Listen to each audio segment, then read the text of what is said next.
Hello dear students, हम लोग nutrition respiration पढ़ चुके हैं। अब हम पढ़ते हैं ट्रांसपोर्टेशन के बारे में। पढ़ेंगे कि जो भी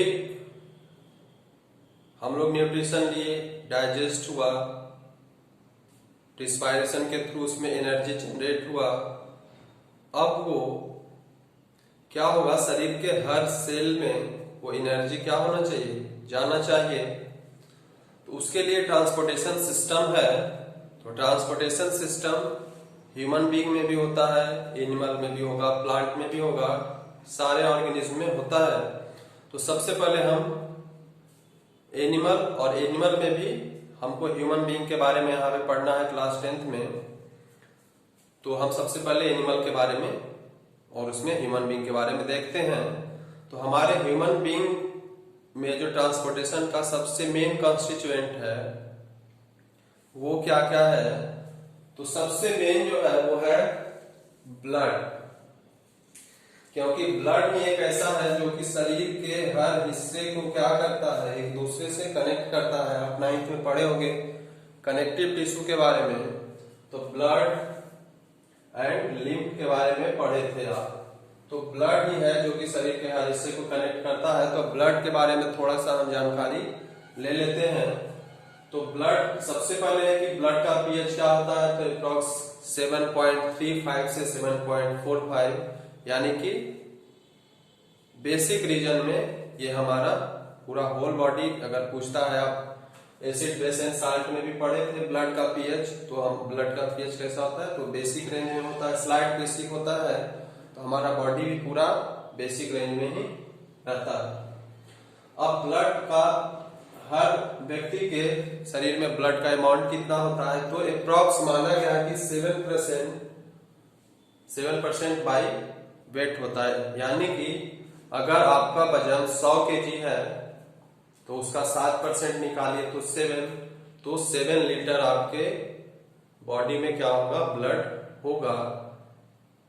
अगर 50 kg है तो 3.5 लीटर होगा। तो इस हिसाब से जैसा आपका वजन है, उस हिसाब से जैसा आपका वेट है, उस हिसाब से उसका 7% आप निकाल लो, तो आपके बॉडी में क्या होगा, वो ब्लड का अमाउंट इतना लीटर या केजी जो आप बोलो उसमें हो। अब ब्लड में बहुत सारा, ब्लड आप जो देखते हो उसमें बहुत सारा चीज होता है। ये कंपोनेंट्स ऑफ ब्लड हुआ। कंपोनेंट्स ऑफ ब्लड क्या क्या है, तो सबसे पहले प्लाज्मा है, आरबीसी है, डब्ल्यूबीसी है, प्लेटलेट्स है और हीमोग्लोबिन होता है। ये ऐसे ही लिखे हैं, हीमोग्लोबिन तो ऑलरेडी होगा ही उसमें, बट मेनली ये 4 चीज है, प्लाज्मा, आरबीसी, डब्ल्यूबीसी और प्लेटलेट्स। सब ब्लड का सबसे ज्यादा हिस्सा क्या होता है, प्लाज्मा होता है, जो वो फ्लूइड होता है जिसमें कि बाकी का सारा ब्लड सेल्स क्या होता है, लाई करता है, एग्जिस्ट करता है। तो पूरे ब्लड का लगभग 55%, मतलब आधा से ज्यादा हिस्सा क्या है, वो प्लाज्मा ही है, जिसमें कि आरबीसी, डब्ल्यूबीसी, प्लेटलेट्स क्या होता है, तैरते रहता है, फ्लो करता है। अब उसके बाद आरबीसी होता है। आरबीसी का नाम क्या है, तो इसको बोला जाता है रेड ब्लड कॉर्पस्कल्स, रेड ब्लड कॉर्पस्कल्स। इसको एरिथ्रोसाइट भी बोला जाता है। आरबीसी को क्या बोला जाता है, एरिथ्रोसाइट भी बोला जाता है। और इसका नंबर, अगर बॉडी हेल्दी हो तो 4.7 मिलियन से 6.1 मिलियन तक वेरी करता। आप ब्लड टेस्ट कराओगे तो वहां पे आरबीसी का काउंट बताता है, डब्ल्यूबीसी का काउंट बताता है, प्लेटलेट्स का काउंट बताता है। तो वो काउंट अगर इतना के बीच में है तो नॉर्मल है। उसी तरह से, और इसका लाइफ स्पैन कितना होता है, 42 डे। यानी कि एक सेल आरबीसी का अगर बना आपके बॉडी में तो वो 42 डे के बाद वो क्या हो जाएगा, फिर से वो स्प्लीन यानी लीवर में जो भी ब्लड का फॉर्मेशन कहीं पे भी होता है, कहीं पे क्या होगा, वो बोन मेरो में होता है। बोन मेरो जो होता है, आप स्पाइनल कॉर्ड के बीच में जो देखते हो, रीढ़ का हड्डी जो होता है, या फिर हड्डी के बोन के बीच में, अगर कभी आप नॉनवेज खाए हो तो देखोगे कि बोन के बीच में जो लिक्विड जो जम जाता है बनाने के बाद, वही बोन मेरो है और वहीं पे ब्लड का क्या होता है, फॉर्मेशन होता है। इसलिए कभी चिकन वगैरह आप खाओगे, मटन, तो उसको खाने का सलाह दिया जाता है, क्योंकि वो बोन मेरो है, उसको आप खाओगे तो बहुत फायदा होता है। तो बोन मेरो में जब ब्लड बनता है, तो ब्लड बनने के बाद वो आरबीसी बना तो बॉडी पार्ट्स में गया, और वो 42 डेज तक वो सेल जीवित रहेगा। फिर उसके बाद वो जब डेड होगा तो कहाँ डेड होता है, तो यहाँ तो बोन मेरो में तो फॉर्मेशन होता है ब्लड का, बोन मेरो में तो क्या होगा, फॉर्मेशन होगा। और डेड कहाँ पे होता है, ब्लड जब डेड हो जाएगा तब वो कहाँ चला जाएगा, हमारे शरीर में हमेशा सेल डेड होते जाते हैं, तो डेड होने के बाद वो कहाँ चला जाएगा, तो लीवर में जाकर के डेड होता है ब्लड। डेड यानी जब उसका लाइफ स्पैन खत्म हो गया, तो लीवर में एक ऑर्गन होता है स्प्लीन, तो स्प्लीन में ही जाकर के क्या हो जाएगा, वो डेड हो जाएगा। तो ये हमारा कोई भी सेल जो भी आरबीसी हो, डब्ल्यूबीसी हो, प्लेटलेट, सब वो लीवर में स्प्लीन में यहाँ के क्या होता है, डेड हो जाता है। अब दूसरा है डब्ल्यूबीसी जैसे ये रेड ब्लड कार्पस्कल्स है, इसको कहते हैं व्हाइट ब्लड कार्पस्कल्स। ये रेड ब्लड कार्पस्कल्स है, ये व्हाइट ब्लड कार्पस्कल्स, ये ल्यूकोसाइट, इसका ल्यूकोसाइट भी नाम है, और इसका काउंट क्या होता है, तो 4000 से 11000 जब ब्लड टेस्ट आपका होता है, तो अगर इतना के बीच में है तब समझिए कि आपके बॉडी में डब्ल्यूबीसी का अमाउंट ठीक है। और डब्ल्यूबीसी को ही बोला जाता है सोल्जर ऑफ द बॉडी,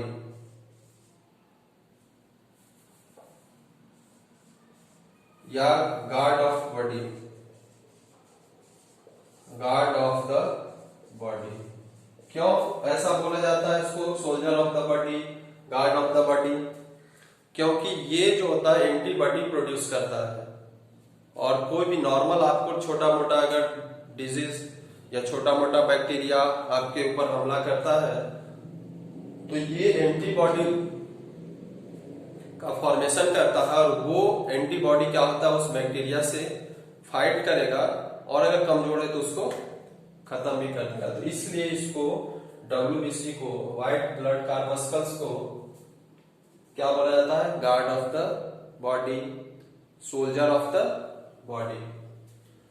इसको कहता है कि अगर किसी ह्यूमन से, एक ह्यूमन से दूसरे ह्यूमन में ट्रांसप्लांट करना होगा, तो वो 24 आवर में ट्रांसप्लांट हो जाना चाहिए, यानी कि इतना देर तक ये सही स्थिति में रहता है। उसके बाद फिर आता है प्लेटलेट्स। प्लेटलेट्स का नाम थ्रोम्बोसाइट भी है, और इसका काउंट 2 लाख से लेकर के 5 लाख तक अगर है, तो आपके शरीर में प्लेटलेट्स का मात्रा क्या है, सही सलामत है। जैसे अभी आप डेंगू फीवर का नाम सुने थे, डेंगू फीवर में क्या होता था कि प्लेटलेट्स का ही अमाउंट कम हो जा रहा था, और जिस वजह से क्या होता था कि मरीज को परेशानी होता था। प्लेटलेट्स का काम क्या है, तो प्लेटलेट्स का काम ये है कि अगर आपका बॉडी कहीं कट गया, तो ये क्या करता है, एक हार्मोन सीक्रेट करता है, थ्रोम्बिन या पैराथ्रोम्बिन करता है। और वो थ्रोम्बिन क्या हुआ कि जो पार्ट कटा हुआ है वहां पे वो चला जाएगा लिक्विड, और वहां पे एक नेटवर्क बना देगा, जाल बना देगा, जिससे कि आपका ब्लड शरीर से बाहर फ्लो ना हो। तो ये प्लेटलेट्स का काम है। तो यही प्लेटलेट्स अगर कभी किसी के बॉडी में कम हो गया, मतलब उसका अगर कोई पार्ट अगर गलती से भी कट गया, तो क्या होगा, उसका ब्लड का फ्लो होते जाएगा। क्यों, क्योंकि ये हार्मोन का फॉर्मेशन, इस लिक्विड थ्रोम्बिन का फॉर्मेशन तो वो नहीं कर पाएगा, क्योंकि प्लेटलेट्स का अमाउंट ही कम है, तो ब्लड फ्लो होते जाएगा और आदमी डेड भी हो सकता है, नॉर्मल चोट में भी। और जिसका प्लेटलेट सही सलामत है, ठीक ठाक है, उसको क्या होगा, अगर हैवी फ्लो भी हो रहा है, ज्यादा चोट भी लग गया है, तो क्या होगा, उसका ब्लड फ्लो होने से उसको क्या करेगा, रोक लेगा, और उसका जान बच सकता है। और ये हीमोग्लोबिन के बारे में, हीमोग्लोबिन क्या होता है कि आरबीसी में ही होता है, और ये क्या होता है कि आयरन इसमें होता है, और ये मेनली ऑक्सीजन और कार्बन डाइऑक्साइड को कैरी करता है, ऑक्सीजन और कार्बन डाइऑक्साइड को कैरी करता है लंग्स से हार्ट, हार्ट से लंग्स, ऐसा ये अदर बॉडी पार्ट्स में ये चलता रहता है। और प्लेटलेट्स का लाइफ स्पैन कितना आप देख रहे हो तो 5 डे है।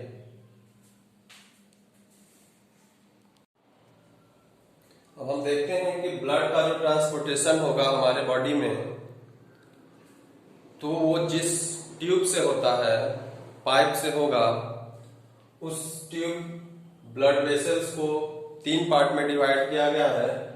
पहला आर्टरी है, ARTERY, दूसरा वेन्स है, VEINS, और तीसरा कैपिलरीज है। तो आर्टरी वेन्स मेन है, कैपिलरीज क्या होता है उसका बाद में हम फंक्शन पढ़ लेंगे। पहले हम आर्टरीज और वेन्स के बारे में देखते हैं। आपको आर्टरी वेन्स के बारे में किसी एक के बारे में आ सकता है या डिफरेंस पूछ सकता है। तो डिफरेंस जब भी पूछेगा तो ये क्वेश्चन के फॉर्म में ही हम आंसर के फॉर्म में लिख दिए कि डिफरेंस जब भी क्वेश्चन का किसी का पूछा जाए कि right difference between this and this, तो हम इस फॉर्म में लिखते हैं। एक तरफ एक चीज लिखते हैं, दूसरी तरफ दूसरा, और उसका सेम प्रॉपर्टी को क्या करते हैं, डिफरेंशिएट करते हैं। जैसे आर्टरी का क्या काम है, आर्टरी का काम है ऑक्सीजनेटेड ब्लड को कैरी करना। तो यहाँ पे लिख दिया आर्टरी ऑक्सीजनेटेड करेगा, वेन्स क्या करेगा, वेन्स डीऑक्सीजनेटेड ब्लड को कैरी करता है। अब आर्टरी का काम क्या है कि ब्लड को हार्ट से अदर बॉडी पार्ट्स में वो ले जाएगा, हार्ट से अदर बॉडी पार्ट्स में ले जाने का काम किसका है, वो आर्टरी का है, चाहे वो कोई भी आर्टरी हो। और वेन का काम क्या है, वेन का काम है कि अदर बॉडी पार्ट्स से हार्ट में जो ब्लड आता है वो काम किसका है, वो वेन्स का है। Veins carry blood from other body parts to heart.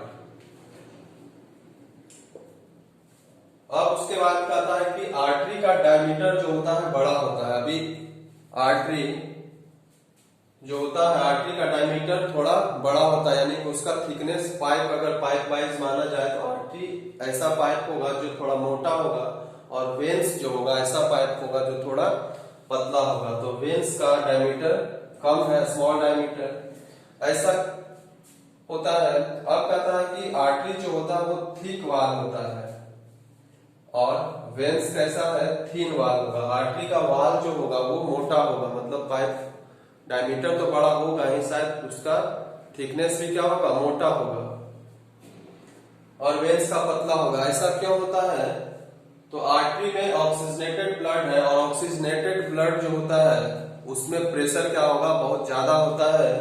तो इस प्रेशर ज्यादा होने की वजह से आर्टरी को थिक होना पड़ेगा, क्योंकि अगर वो पतला होगा, प्रेशर ज्यादा है, तो कहीं से क्या हो सकता है, आर्टरी कोलैप्स कर सकता है, फट सकता है। तो ब्लड क्या होगा, इंटर माने शरीर के अंदर ही फ्लो होने लगेगा कहीं पे, और जिस लोकेशन पे जाना है वहां पे नहीं पहुंच पाएगा। इसमें प्रेशर कम होता है, इसलिए इसको ये थिन वाल होता है। तो ये तो हुआ आर्टरीज वेन्स में डिफरेंस।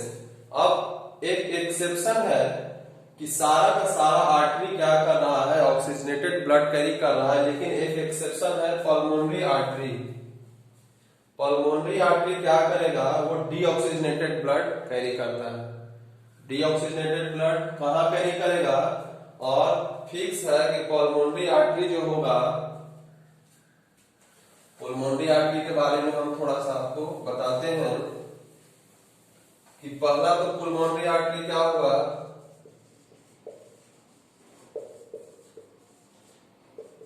पल्मोनरी आर्टरी क्या होगा कि ये डीऑक्सीजनेटेड ब्लड कैरी करेगा। डीऑक्सीजनेटेड ब्लड, सारा का सारा आर्टरी जो था वो ऑक्सीजनेटेड कर रहा है, लेकिन ये एक एक्सेप्शन है जो डीऑक्सीजनेटेड ब्लड कैरी करेगा। और कहाँ करेगा, तो ये डीऑक्सीजनेटेड ब्लड कहाँ करता है भाई, तो हार्ट टू लंग्स ले जाएगा। बाकी सारा आर्टरी जो होगा, बाकी सारा जितना भी आर्टरी होगा हार्ट से अदर बॉडी पार्ट्स मतलब और जगह ले जाएगा, लेकिन ये एक ऐसा सिंगल आर्टरी होगा जो कि हार्ट से लंग्स में ब्लड को ले जाएगा, ताकि लंग्स में फिर से ब्लड क्या हो सके, प्यूरिफाई हो सके। डीऑक्सीजनेटेड ब्लड है, फिर से ऑक्सीजनेटेड होने के लिए लंग्स में ले जाएगा। तो अगर आपको ये क्वेश्चन रहे कि name the artery which transmit या transport blood from heart to lungs, तो हार्ट से लंग्स में ब्लड कौन ले जाता है और क्यों ले जाएगा लंग्स में? तो लंग्स में तो ऑक्सीजनेटेड होने के लिए ले जाएगा, तो वो क्या है? पुल्मोनरी आर्टरी। उसी तरह से पुल्मोनरी वेन्स है, तो पुल्मोनरी वेन्स क्या करेगा? पुल्मोनरी वेन्स सारा कर रहा है क्या? डीऑक्सीजनेटेड ब्लड कैरी, लेकिन ये एक एक्सेप्शन है कि पुल्मोनरी वेन्स जो होगा वो क्या करेगा? वो ऑक्सीजनेटेड ब्लड कैरी करता है। और वेन का क्या काम है? Other body parts to lungs लाना। तो other body parts to heart लाता है, लेकिन ये एक स्पेशलाइज्ड वेन है जो कि लंग्स में जो ब्लड प्योर हो चुका है, ऑक्सीजनेटेड हो चुका है, उसको फिर से हार्ट में कौन लाता है? तो ये पुल्मोनरी वेन्स का काम है different body parts to heart लाना। लेकिन ये वहां पे जो हार्ट में लाता था तो वो डीऑक्सीजनेटेड ब्लड होता था, लेकिन ये पुल्मोनरी वेन है, ये भी body parts lungs to heart में ला रहा है, लेकिन ये क्या कर रहा है? ऑक्सीजनेटेड ब्लड कैरी करेगा। तो ये हार्ट आर्टरीज और वेन्स में डिफरेंस है, और ये एक्सेप्शन था पुल्मोनरी आर्टरी पुल्मोनरी वेन्स का। अब लास्ट बचता है कैपिलरीज। कैपिलरी क्या है? तो कैपिलरी के बारे में बहुत ज्यादा पढ़ना नहीं है। कैपिलरी क्या है कि अब जहां पे आर्टरीज वेन्स नहीं जा सकते, मतलब आर्टरीज वेन्स का डायमीटर, आर्टरी का तो बहुत ज्यादा डायमीटर है, वेन्स का भी थोड़ा डायमीटर है। अब जहां पे आर्टरीज वेन्स छोटा आर्टरीज नहीं जा सकते, वहां पे क्या होगा कि वहां पे कैपिलरी होंगे। जैसे अब आप अपने कान, नाक या अदर जो स्मॉलर पार्ट्स है उसमें आप अगर देखो तो वहां पे क्या हो सकता है? वहां पे आर्टरीज या वेन्स क्या होगा? हमारे कान में उतना थिकनेस उसका नहीं है कि वहां पे आर्टरीज या वेन्स जाए, तो वहां पे क्या होता है? ये कैपिलरी होता है। और कैपिलरी में ही ब्लड क्या होता है? वो स्मॉलर पार्ट्स तक पहुंचता है। शरीर में और भी ऑर्गन है, इंटरनल ऑर्गन, जहां पे ब्लड हर जगह पहुंचता है, तो हर जगह मोटा ट्यूब नहीं जाएगा। तो ये थिन वॉल्ड और वेरी वेरी फाइन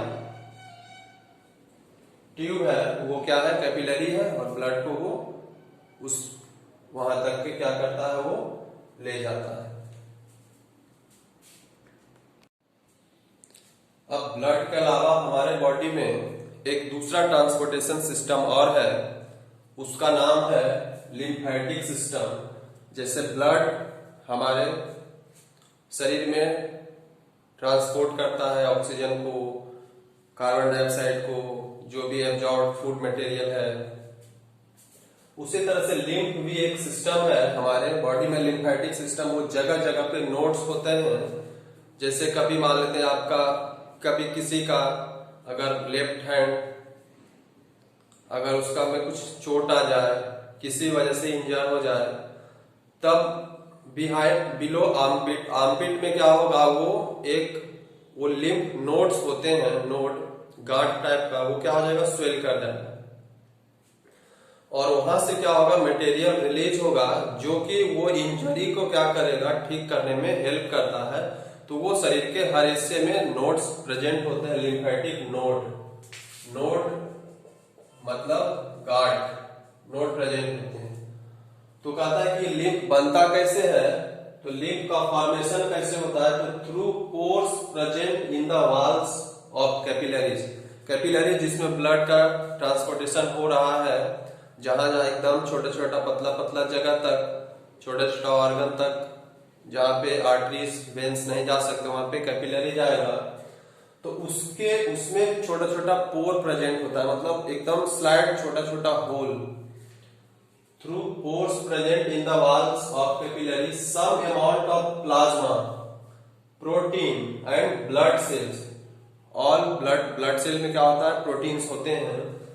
तो उससे क्या होगा, कैपिलरी से प्लाज्मा, प्रोटीन और blood cell escapes into the intercellular spaces in the tissue to form tissue fluid और लिम्फ। मतलब कहता है कि जैसे अब ये सेल है, ये एक टिश्यू है, सेल मिलके टिश्यू बनता है, टिश्यू मिलके ऑर्गन, ऑर्गन मिलके ऑर्गन सिस्टम मिलके बॉडी। ऐसा आप पढ़े हो 9th में। तो डिफरेंट सेल मिला के एक टिश्यू बना है। तो कहता है कि अब इस जो कैपिलरी इसमें अगर जा रहा होगा तो कह रहा है कि इस टिश्यू के बीच में ये इंटरसेलुलर स्पेस क्या होता है, बचा हुआ जो है, जो गैपिंग है यहाँ पे क्या हो गया कि यहाँ से वो प्लाज्मा, प्रोटीन, ब्लड सेल ये सब उसमें जमा हो जाएगा। और ऐसा ये इसको, ये चूंकि टिश्यू के बीच में है, सेल के अंदर नहीं है, इसलिए इसको टिश्यू फ्लूइड बोला जाता है या फिर लिम्फ बोला जाता है। तो ये थ्रू आउट पूरा बॉडी में ये चलता है, ये इससे कनेक्ट होगा, ये इससे कनेक्ट होगा, स्लाइड वो कनेक्शन होता है और वो थ्रू आउट द बॉडी होता है, वो टिश्यू के बीच में चलता है। ये कोई पाइप नहीं है, ये पाइप सिस्टम नहीं है, ब्लड पाइप से चलता है, या तो वो आर्टरीज में चलेगा, वेंस में चलेगा या कैपिलरी में। ये नहीं, ये टिश्यू के बीच जो स्पेस है, cellular space, intercellular space, cell के बीच का जो स्पेस है, उसमें क्या होगा, वो जो गैप है उस गैप को फिल करेगा। किससे, वो जो सेल से प्लाज्मा, प्रोटीन और ब्लड से क्या होगा, थोड़ा थोड़ा एस्केप करता है।